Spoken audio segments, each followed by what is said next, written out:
desde Argentina al doctor Ricardo Allegri. Un placer que nos comparta también su tiempo. Él es jefe de Neurología Cognitiva y Neuropsicología, Neuropsiquiatría en el Instituto Neurológico Fleury en Buenos Aires. Claro, uno se preguntará, ¿no? Y entonces, es una de las grandes preguntas, algunos tipos de evaluación, ¿cómo llevamos a cabo? ¿Ante qué nos enfrentamos? O sea, no hay formación usualmente de grado o posgrado para atender online. La mayoría de pruebas en prácticas uno las aprendía al pie del cañón, en el cuerpo a cuerpo, por así decirlo.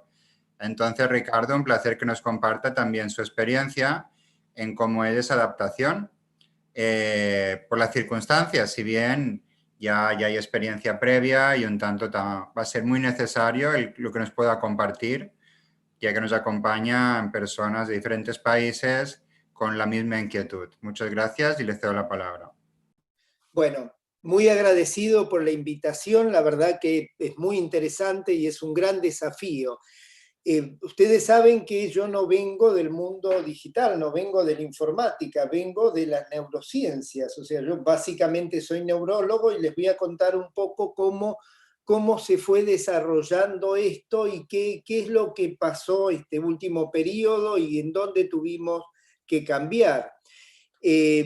Yo trabajo básicamente en un instituto exclusivamente neurológico en Buenos Aires, el instituto más grande de Argentina, que prácticamente el servicio nuestro trabaja en lo que es la parte de deterioro cognitivo, con un volumen de manejo aproximado de 1.200 a 1.500 consultas por mes de trastornos cognitivos, ¿no? Después está el resto de la institución. Nuestro eje siempre fue dentro del modelo presencial y la telemedicina, en realidad, vamos a ver cuál era el lugar de la telemedicina. El lugar de la parte digital, nosotros contamos con una historia clínica digitalizada, miles de bases de datos de Excel en los distintos servicios donde cada uno guarda sus colecciones de casos clínicos y mal distribuido entre todos los servicios. Y un signo de pregunta que lo pongo porque ya hace tiempo que a mí me venía molestando, que es que tanto desde la parte de la atención como desde el punto de vista del abordaje del paciente, yo lo discutía con mi servicio ya hace tiempo. Venimos haciendo pruebas neuropsicológicas, venimos evaluando a nuestros pacientes exactamente igual que como lo evaluaba mi jefe hace 40 años. Lo cual no es malo, pero el mundo viene cambiando, el contexto digital ha cambiado enormemente y la verdad que los abordajes, tanto desde el punto de vista de las evaluaciones como desde el punto de vista de las entrevistas o de la rehabilitación, seguían en la misma línea que seguían mis antecesores, o si había algún cambio, era nada más un cambio de tipo maquillaje, o sea, se usaba el sistema para poner un poco la información, pero no era realmente el verdadero uso. Y cuando hablábamos de la telemedicina, digamos, lo que hacíamos hasta principios de este año era interconsultas entre distintos servicios en los cuales se interconsultaba un paciente y un médico nos consultaba de un lugar lejano del país a Buenos Aires, pero no demasiado más. Y como todos sabemos, se nos vino la pandemia, se nos vino el cambio, se nos vino la gran dificultad, se nos vino el tsunami en el cual, esto es para que ustedes tengan idea, en marzo, principios de marzo, hasta el 4 de marzo, todos estábamos organizando el año como todos los años anteriores. El 4 o 5 de marzo fallece el primer paciente en Argentina y el 18-19 de marzo se decide una cuarentena, un cierre total que fue enorme y que sigue siendo. La cuarentena en Argentina lleva más de 150 días.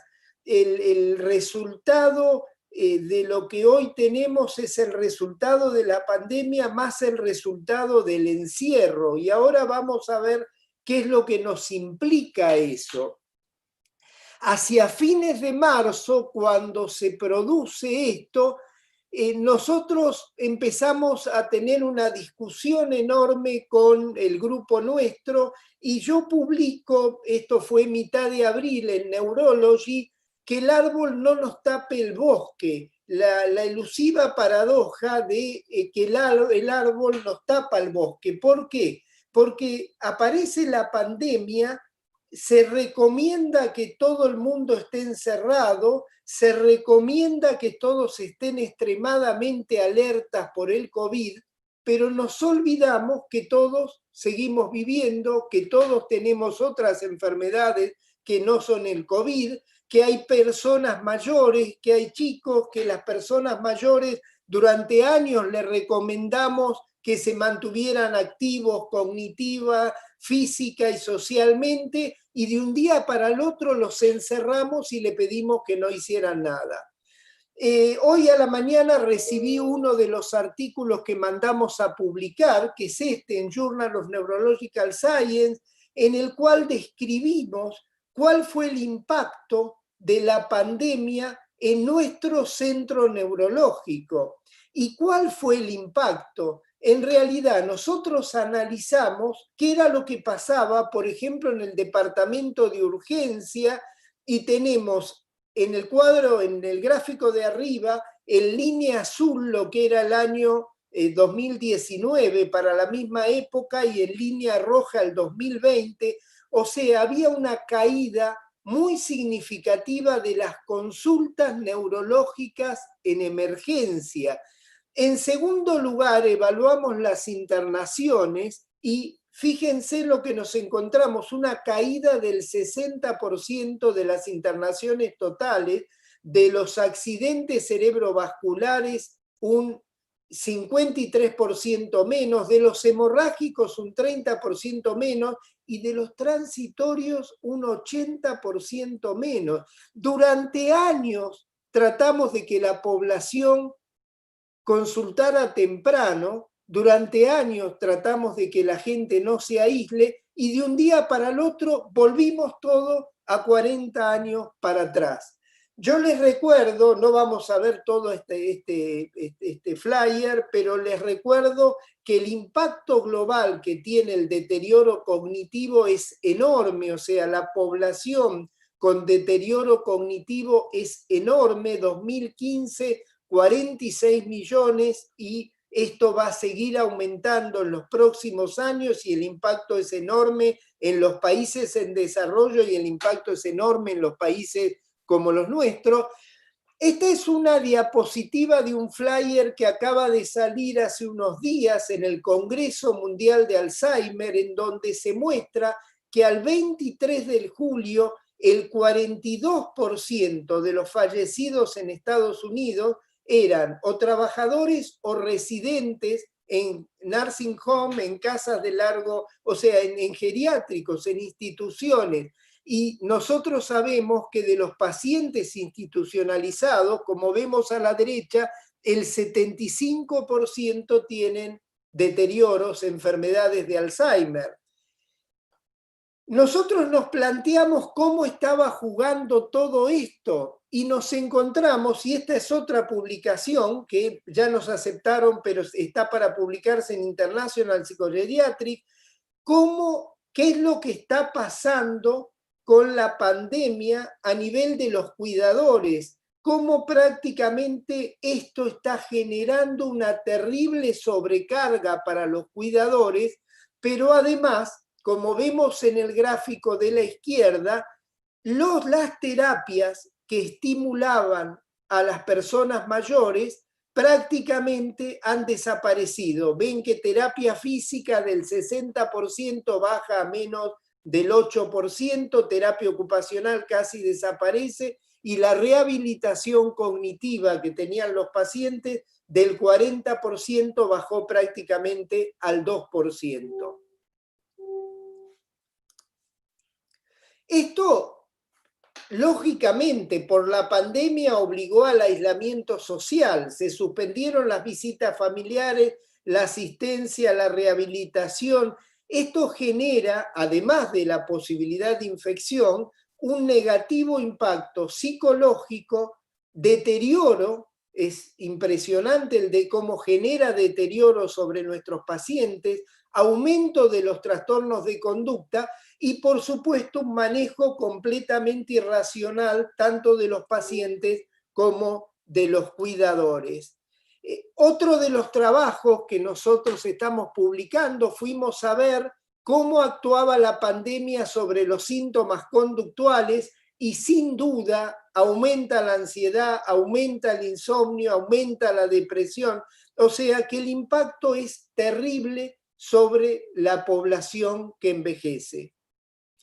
Bien, este es uno de los artículos. Cuando nosotros estamos hablando de la pandemia en enfermedades neurológicas, estamos hablando de que hay morbimortalidad relacionado a la infección, pero hay morbimortalidad no relacionado a la infección, o sea, hay epilepsia, accidentes cerebrovasculares, infartos agudos de miocardio, que tienen que ver con lo que hubo toda la vida, pero en este contexto de pandemia nos olvidamos de que existen, o sea, es terrible el grado de desatención de los pacientes. Y si vamos a los pacientes mayores, lo que yo le decía, el confinamiento, el aislamiento que se les ha generado implica un deterioro psicológico y cognitivo enorme. Y no hablemos del impacto del estrés postraumático que va a tener todo esto, que va a implicar todo esto sobre la población.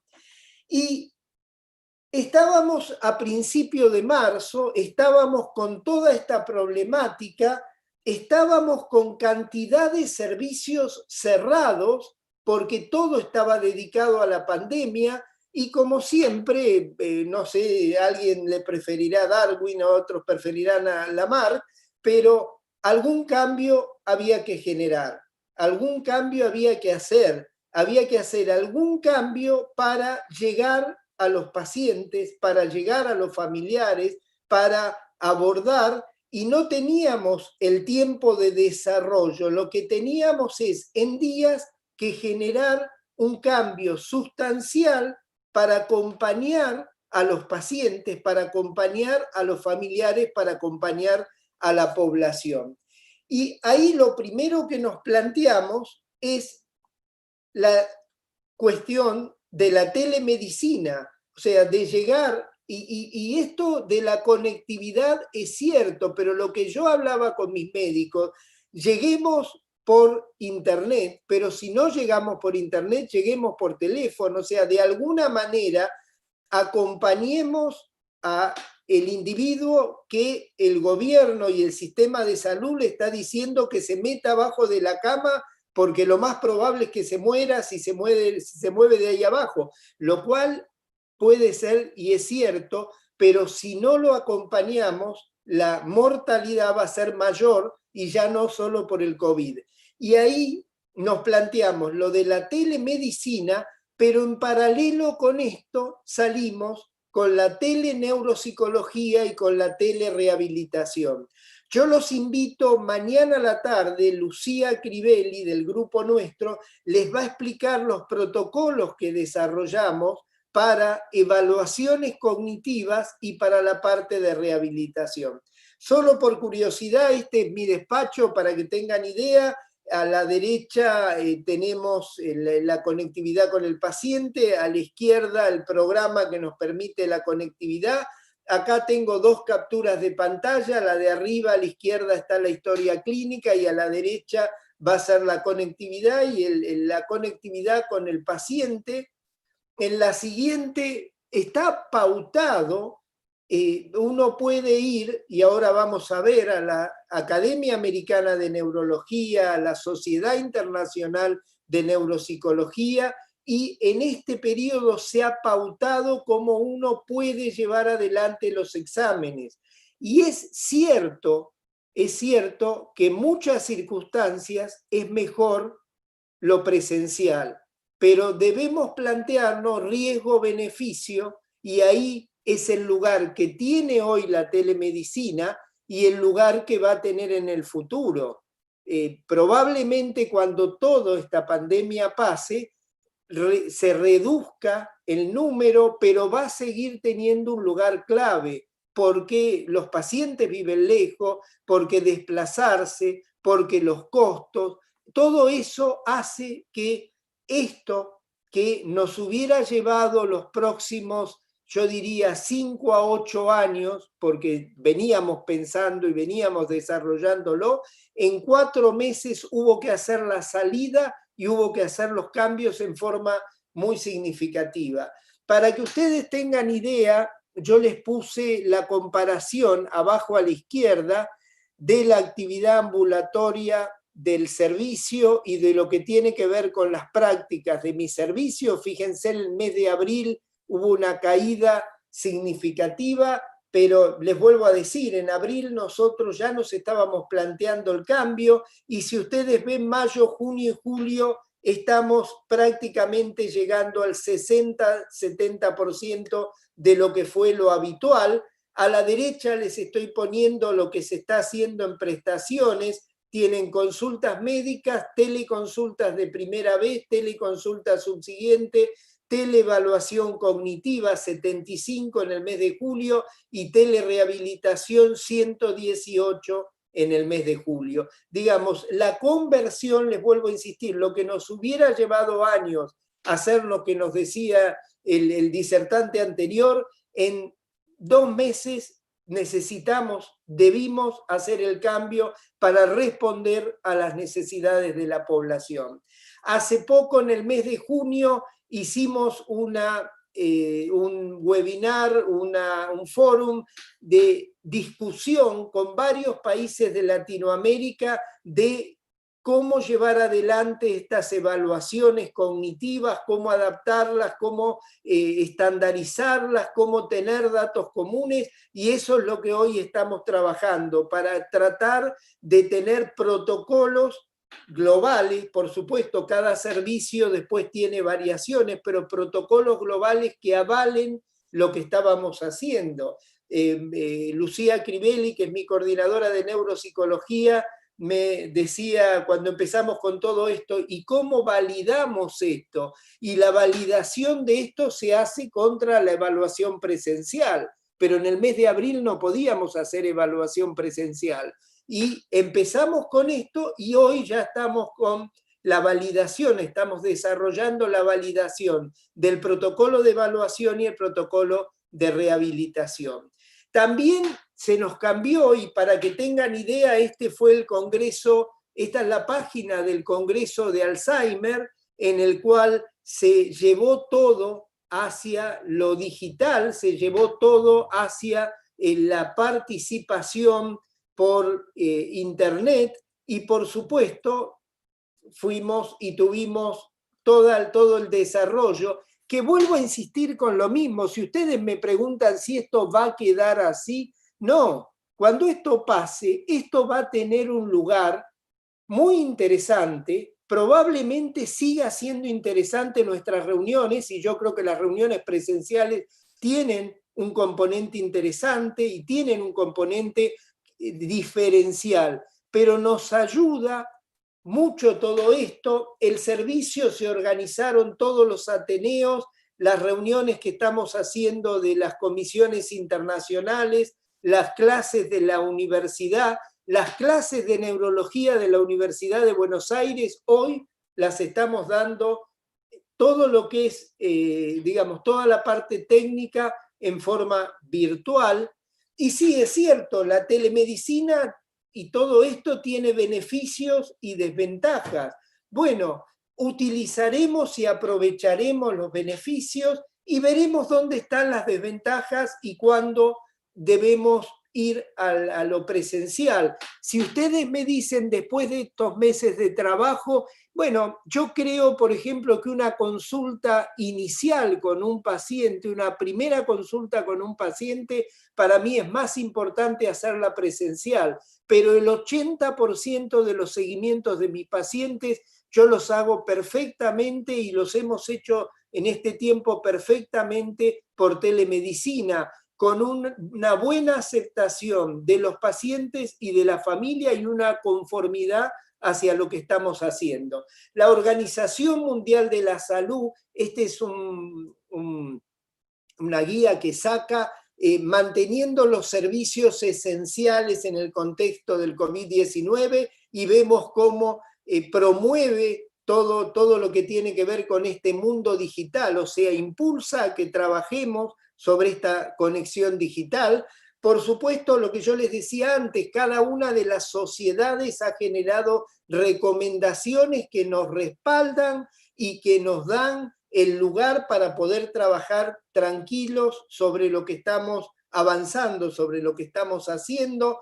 Esto es lo que se discutió en el Congreso Mundial de Alzheimer, en el cual se trabajó sobre, ya avanzando mucho más de lo que tiene que ver con la evaluación y la rehabilitación, sino la posibilidad de usar otros recursos tecnológicos como las apps, las plataformas para el seguimiento, para el manejo, para el acompañamiento de los pacientes. Y esto ustedes lo habrán visto varias veces, pero a mí me gusta recordarlo porque de alguna manera es un gran cambio que nos aceleró esta pandemia, pero no que nos lleva hacia el camino equivocado, sino nos aceleró lo que nos iba a llevar años implementar. El primer mes, cuando empezamos con lo de teleneuropsicología, hubo que hablar e insistir con el ministerio y con las coberturas de salud, porque en principio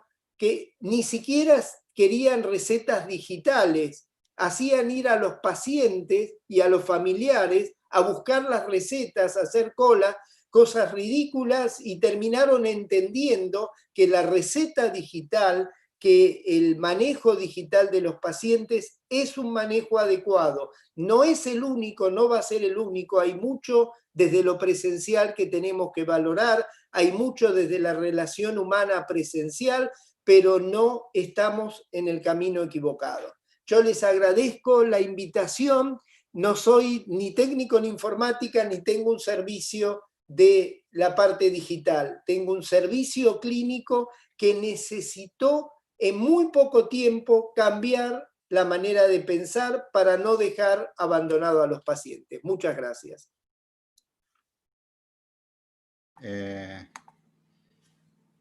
Muy buen apunte, el que uno no es informático, no es ingeniero, no, pero nos toca, ¿no? Nos toca como entender unos mínimos y en nuestro equipo contar con gente que nos acompañe en el uso de tecnologías que van más rápido de lo que va su implementación.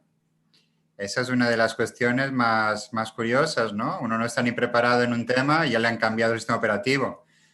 Parecemos smartphones que nos piden actualizarnos cada 2 días. Instale. Digo, bueno, ¿qué instalo? ¿No?